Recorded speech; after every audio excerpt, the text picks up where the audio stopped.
Kidney stone അഥവാ വൃക്കയിലെ കല്ലുകൾ. എങ്ങനെയാണ് വൃക്കയിലെ കല്ലുകൾ ഉണ്ടാകുന്നത്? നമുക്ക് നോക്കാം.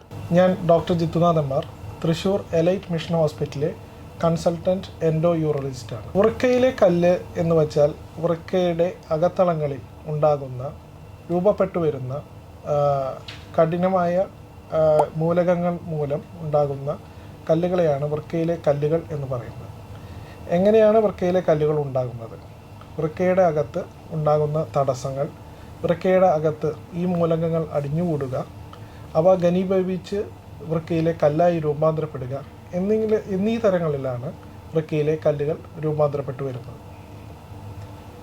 വൃക്കയിലെ കല്ലുകൾ മൂത്രത്തിന് തടസ്സം ഉണ്ടാക്കുകയും വൃക്കയുടെ അകത്തളങ്ങൾ വീർക്കുകയും വൃക്കയിൽ ഇൻഫെക്ഷൻ വരികയും അതുമൂലം വേദന അനുഭവപ്പെടുകയും രോഗിക്ക് ചെയ്യുന്നു. വൃക്കയിലെ കല്ലുകൾ തടസ്സപ്പെടുകയാണെങ്കിൽ തീർച്ചയായും അത് നമ്മൾ നീക്കം ചെയ്യേണ്ടത് അത്യാവശ്യമാണ്.